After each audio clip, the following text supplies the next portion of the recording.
They say charity begins at home, and the entire country is a reflection of the society. Nigerians in the diaspora are often subjected to all kinds of treatment because of what is happening in Nigeria. Oftentimes they are judged based on what they hear about the country Nigeria.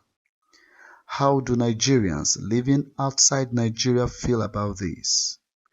In this chat with Yomi Alao, a health officer based in London, United Kingdom, he talks to Gideon Tobiloba about how the happenings in Nigeria affects those outside and many more.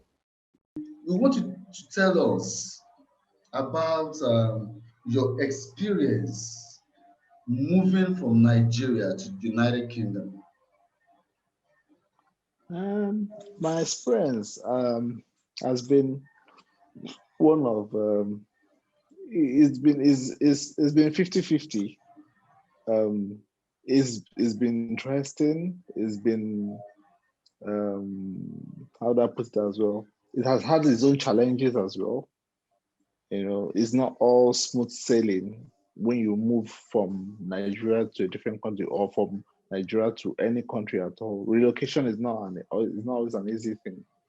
So for me particularly, it's been intriguing and quite exposing because I'd never left the shores of Africa or even Nigeria before. I've only just watched TVs and see what happens abroad only on TV. So me moving from traveling from Nigeria to UK for the first time and landing in the airport and seeing the time I came in was winter time. I came in here when it was winter time, so it was really cold. It was Oh, cold. It was drizzling a little bit. It wasn't snowing, but it was cold, and there was a little bit of rain, a drizzle of rain. And I went the first time I went to McDonald's. Try it. Then it was me and my wife who traveled together, and then my brother-in-law came to pick us up at the airport, take us around, and then I got home, saw the way the houses are, the roads, the way things are being done. Everything was so new to me, totally different from how things were in Nigeria. From the food to constant power supply to the clean roads to seeing large number of people of different race and color, which I'm used to seeing Niger. I'm used to seeing our color, you know, and the work also, being exposed to the work pattern, the mode of work and the things that they do. It's a whole experience entirely. all right. Thank you. In the process of settling down in the UK after your relocation, what are those things? There are some certain things you must have familiarized with when you were still back home in Nigeria, and seeing yourself in a more organized society. Are there any basic or domestic mistakes you make in the process of learning new ways and getting to know how to exist in that society? Are there any basic Mm, mistakes you make, like things you are used to here, like you always want to charge your phone, you want to fetch water, you want all those? Did you make such mistakes in the process of settling down in that society? I would say I did make some mistakes in some areas. I may not remember everything now, but in the few areas that um, I remember when I first got there, and there were certain food that needed to be eaten in certain ways, and I was not used to the way they eat those food. So I have to ask them, how do you combine this with this Yes. to eat this particular food? And they have to tell me, okay, this is how you eat it. And then when I first got here as well, because I'm so used to our swallow and our type Sure, of food, sure. so eating English food like burger, eating chips, eating chicken, chicken and chips. There's certain foods that I eat on a regular basis that are easily accessible here. That by the time you eat a lot of it, you add so much weight. And because I didn't start working immediately. It took me a while for me to start working. It took me like about 5 to 6 months Wow. before I got all necessary credentials and things Papers. that I needed to have, like national insurance number and maybe my bank statement, bank account, for me to even, because for you to get a job, you have to first have the national insurance number, and then once you open a bank account as well, where you are going to work, they will ask for those informations for them to be able to pay you through, and for them to be able to easily, for the government to be able to easily tax whatever you are making. I So understand. it took me a while for me to get all those, because obviously you have to be in an address for a period of time for you to be able to access those things, because everything is programmed, everything is computed, everything is organized. All right. Thank you very So much. yeah, so that Okay. yeah. So now, leaving Nigeria, what exactly made you decide to leave Nigeria? We just want to know why you left Nigeria, what happened. I think basically mine is not different from many other um, people, many other Nigerians who see greener pastures. I think mine was just unique. It was a little bit different in the sense that I got married to my fiance, as at that time we were childhood friends, and we happened. She was based there all along. I was based in Nigeria all along, and we agreed that okay, when we get married, I'll move over here instead of her moving to Nigeria, because it makes no sense. She moving to Nigeria, I might as well move down here. It's easier for me to start from the scratch than for her to start from the scratch in Nigeria.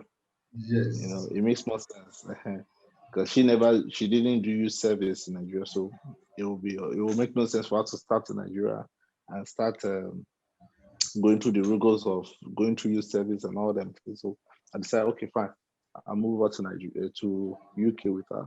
I was working then. I was working in the bank.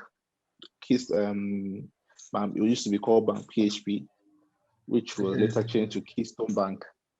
So I used to work there. I worked there for like 4 years before I eventually, you know, left and then relocated with my wife to UK. Okay. So basically, I would say marriage literally took me out from Nigeria. Okay. It was marriage that took me from Nigeria to UK. Okay. Because prior to that time, I don't think not that I didn't like. I've always been traveling within Nigeria. I've flown to Abuja, but I've never flown outside the country, and I never knew I was going to travel at one stage. But God, it's wherever love takes you. You know, Yeah, love could have yes. taken me. Yeah, so that It's what happened just in that, my own case. yes. What are those basic factors that determines how a non-Briton, a non-British citizen is accepted into the British society? Uh, I think it depends on the way you present yourself, because I don't think they will accept you just like that. To them, they don't have a problem. The way you present yourself is the way they will receive you.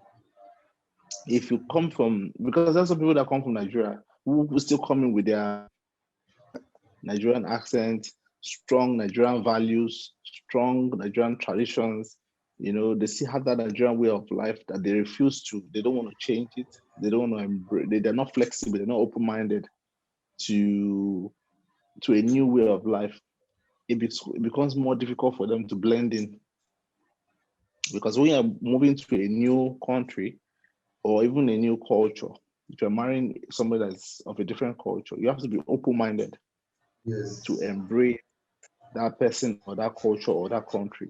You have to be open to their way of doing things. You have to make sure that at least you will be ready to let go of your old culture and embrace some new one, or Embrace add the this new. new culture to the old one. They're Yes. doing, like, maintain a balance somewhere. So for me, it was quite easy because I've always been an open-minded person, and me coming, even my wife is, I didn't marry from the same, I married from a different tribe. Okay. My wife is Benin and I'm Yoruba. So Oh, that shows you how open-minded I am. And okay. so when I came in, I generally saw the diversities, the Asians, the Caribbeans, the Pakistanis, Chinese, you know, West Indies. We saw a lot diverse group of people. So it was intriguing for me. I know that I can't literally be doing things the way I used to do them in Nigeria, because in Nigeria I'm practically with Nigerians, you know, Igbos, Hausas, Yorubas, dealing with my own people. But now I'm dealing with a new breed of people. So my mindset has to be tuned in a different way. I have to learn. I have to open my head to learn to the ways things are being done. If not, I might find it difficult blending in with the society. Thank you very much. Now to the big one. We know that you guys outside the country, you follow what is happening in Nigeria. Now, how does these happenings here affect you guys outside? Mm, it affects us in so many ways because we've got people who we are supposed to be like. I see us as like um, representatives, as ambassadors of Yes. Nigeria. We are like a microcosm of the whole of Nigeria, like a DNA kind of thing. We represent Nigeria. So whatever whichever way we display here, they will feel that's the way things have been done, or those are the way people are like in Nigeria. Yeah. And whatever they watch on the TV about Nigeria, they'll be expecting that we will display The same that as thing. well. Because that's the power of media, the power of TV, and power of the internet. What you see on the internet, a lot of people are not privileged to travel to Africa. So the first point of communication, or first point of contact to Africa, is you as a person, you as a Nigerian, or you as an African. So for me, like all the times there were times when in the past when Nigeria had certain issues, when maybe Nigerians were being known for some fraudulent things like internet scam, or Yes. all these things. Then you yourself, you'll be conscious. Any news you hear about Nigeria, you'll be quite conscious about it here, because you know that if you introduce yourself to anybody and you say, "Oh, you are Nigerian," the next thing they will pick up on what they've heard on the internet to say, "Oh, I heard you people are this." They will not even say you are British, you're Nigerian British. They will go straight to what connects you to Nigeria. Yes. That's what they will say. And I've traveled, me and my wife, we've traveled at one time after the country. And when we were coming back, I think we went to Canada, so we were coming back. And then there was a white British guy approached us and asked, "Oh, where are you from?" We said we are from London, Britain. They said, "No," they said, "Where are you originally from?" And we're saying Nigeria. So sometimes you get some racist, you still find some stereotypes where some people want to just, trace you back to your roots. Even though you're already a citizen here, they still want to take you back to your roots. They do it to some other um, other citizens, so maybe like Chinese or Caribbean or Ghanaian. They take them back to their roots or so and say, "Oh, where are you originally from?" Maybe if you're claiming like you're an American, they'll say, "Oh, they might say, "Oh, where are you originally from?" From Nigeria. Oh, and then they'll say, "Oh, I've heard of that place, or I've been to that place." So they respect. What I do know is that they respect originality. Okay. If you are original, if you are unique, they'll than if you're trying to be like them. If you're trying to be like them, they'll be like, the might look at you and like, this person is trying to be like us. They'll feel that you're not original. So they might not really take you that serious. Or if they see something new, something they've never seen before, they will always respect that thing. That's why you see music like Burna Boy, Fela, all those music, they make waves here because those are genres of music that Original. are not new to them. They're not used to the rap. the London rap and all them other, they want something new. So when they hear something new trending, they want to learn. You'll be surprised that a lot of them want to learn about Nigerian culture because of the music trending, the movies, the Nollywood movies. A lot of them want to know. This is a kind of intrigue them that they want to know more about us. You know, So we yeah, can we've say got, that is a good one for Nigeria. yeah, yeah, yeah. So let me And ask you, has okay. there been any time that you were directly judged based on what is happening in Nigeria? Based on what's happening in Nigeria. Time when a colleague of mine, a Ghanaian colleague of mine, and that was the time when things were happening in Ghana. I think they were having some kind of conflict in Ghana where they were chasing Nigerians away. They were Yes. they were attacking their shops and all that. And we were talking, I was like, and I asked my colleague, I said, why are people, it's just the same way we address them. Like when South Africans were killing Nigerians, and I see some of my South African friends, and I was like, why are your people killing our people? It's just a way of like you kind of resonate with Nigerians anywhere you are. You just like if you are back home in Nigeria, you resonate with the Nigerians abroad here. People Nigerians abroad also resonate with Nigerians at home. We are like connected in a way mentally, even though we are far away, but we're still connected because you see yourself as they're your brothers. You feel that pain emotionally, even though they may not be there physically, but you feel you're connected in a way to them emotionally. I can't really see how it is like, but there's a sense of connection. So I tell my guys, say, why are people? And then they will explain themselves and say, oh, they'll say Nigerians, they're so loud, they're so this, they're so, and I say, okay, but they'll say, oh, but you're different. I'll say, but I'm a Nigerian as well. But they say, oh, you're different. I say, how am I different? They say, oh, because you are not loud, you are not, aggressive, this and that. I say, okay, we're different people. We're all Nigerians, but because some Nigerians are loud, and because some Nigerians like parties, because they say, oh, some Nigerians we like party, we like being loud. When we're talking, we act as if we want to fight each other. So I said, Talking about the way we relate with ourselves. Sorry to cut in. yeah. Recently, I was interviewing a South African lady, Tibogo.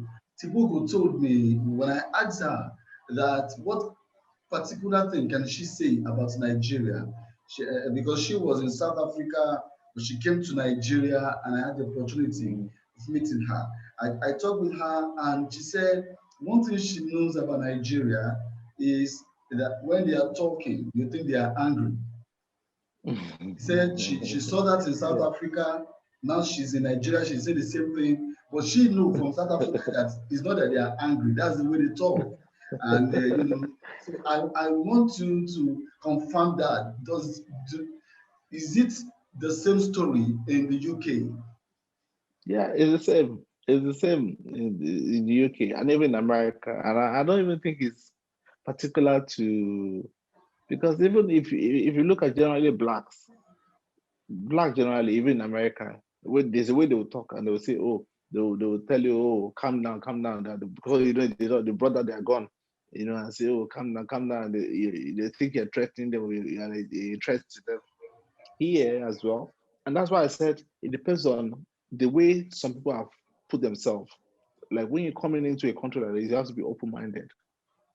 You have to like study the way people do things, how things are being done, how people are being perceived, and try and blend in. So a lot of us, because in Nigeria we love freedom. We're quite carefree. We're quite free-loving people. So the way we talk in a very free, carefree manner. We laugh in a very jovial way. When we're on the phone, we talk loudly. So that culture, you're in a different country where things are done a different way, where they try to keep everything professional, try to keep everything formal, try to keep everything, where you can't even pee on the road, you can't even poo on the road, or you know, throw things on the road. So everything's being done in a very concise manner. So you have to. I for one don't really like talking very loud anyway.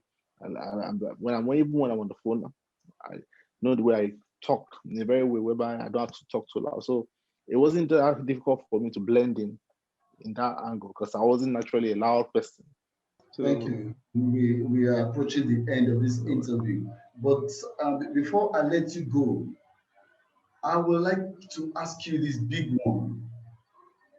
okay. I'm very sure that you are familiar with the different problems facing Nigeria as we speak, insecurity and a lot of others.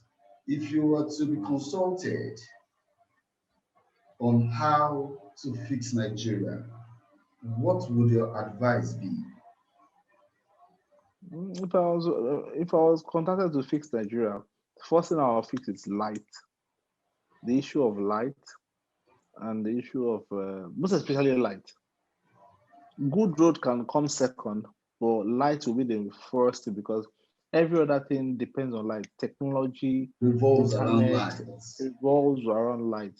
So for us to move to for us to catch up with other countries and all that, they say we need that light, and that's why somebody like Akon can single-handedly say he want to bring power supply to Africa, to his country. I don't know where he's from. I know he's from either Sierra Leone or so, I think you it's know. from Senegal. So Senegal. Senegal, here, Senegal. So if we can tackle, I don't know why issue of light has been an issue for us, a big issue for us, right from before independence or from time memorial, from our predecessors, our masters, our presidents, from the time of colonial masters.